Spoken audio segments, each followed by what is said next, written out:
দিদি জামা কাপড়গুলো সরাইতেছো কেন? জানি রশিটাকে তুই লাগাচ্ছিস?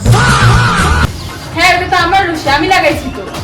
এখান থেকে সরা, রশিটা এখনই এখান থেকে সরা একদম। আমার রশি আমি কেন সরাবো?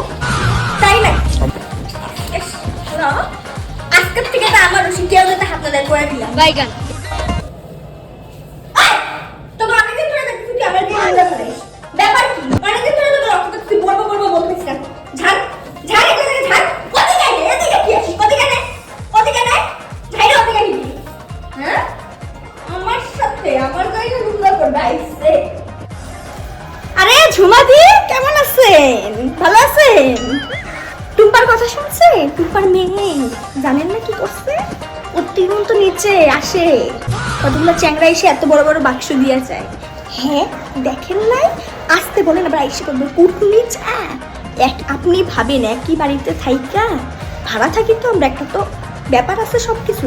প্রত্যেকদিন আসবে এত বড় বড় বাক্স দিয়ে যাবে, ভাবেন কি চা। দিদি কিছু বললেন?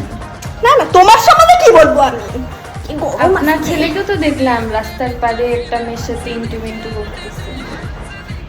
আমার ছেলে হুম। বাবা